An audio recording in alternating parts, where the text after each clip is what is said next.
गोलगतनी समाचार बटुए नामानगर से रिपोर्टर बानी वरुण सिंह जी। खबर के हेडलाइन सुनी। चल रहल बटुए मनमानी, खनन के मंजूरी बटुए 3 फीट आ निकालल जात बटुए 6 फीट माटी। खबर का बटुए विस्तार से जानी। हो सकत बटुए कबो बड़ दुर्घटना। खनन पे रोक के बावजूद भी क्षेत्र में मिट्टी के अवैध खुदाई जारी बटुए। खनन विभाग से जमीन पे मिट्टी खुदाई खातिर 3 फीट के अनुमति लेके 6 फीट से अधिक मिट्टी खनन करके जमीन के खाली कर दिहल जा रहल बा।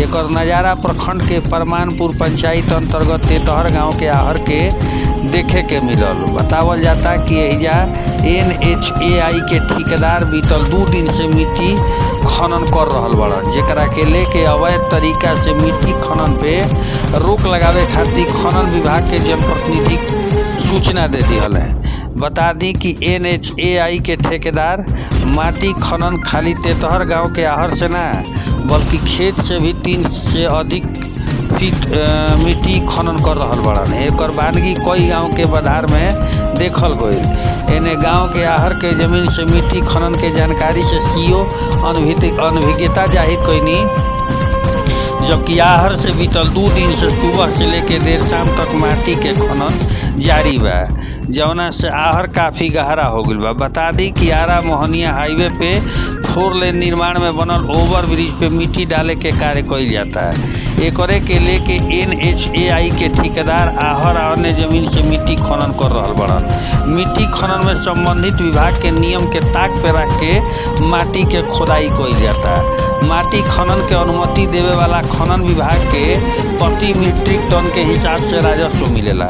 विभाग से मिलल जानकारी के अनुसार प्रति घन मीटर मिट्टी खनन कईला पे ₹2.33 के राजस्व मिलेला, जबकि NHAI के ठेकेदार के द्वारा मिट्टी खनन पे राजस्व के संबंध में पूछला पर NHAI के द्वारा मिट्टी खनन खातिर स्टेटमेंट पर मेंशन रहेला बतावल गईल, जबकि पैमाई से खनन विभाग के बिल के माध्यम से पेमेंट होला।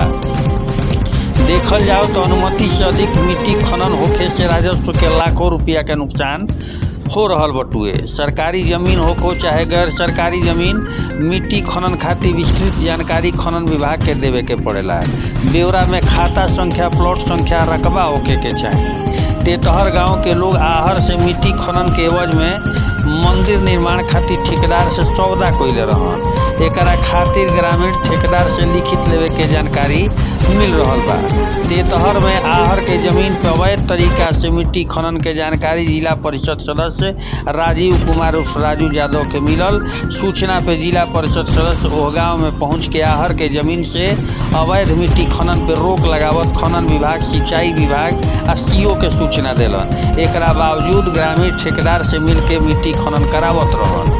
तेतहर के आहर से अवैध मिट्टी खनन के जिला परिषद सदस्य के शिकायत पे मंगर के खनन विभाग के अधिकारी पारसनाथ चौधरी निरीक्षण कैनी।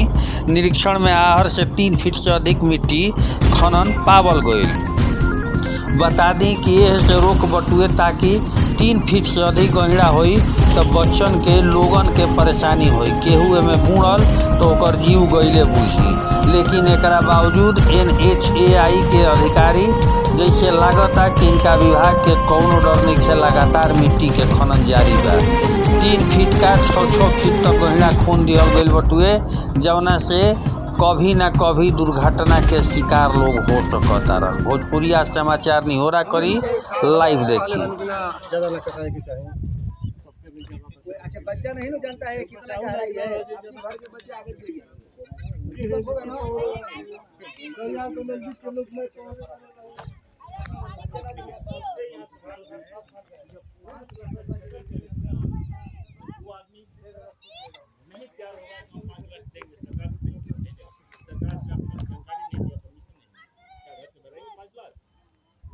उस समय कौन बचेंगे?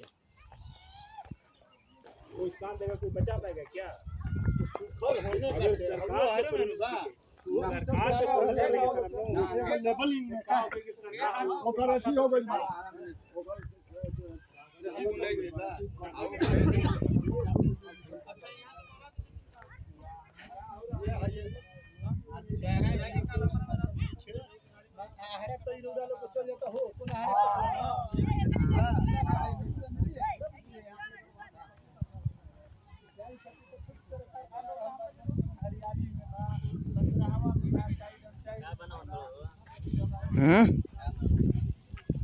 लोकते बे का बनता।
मछली का मरवा थोड़ा जा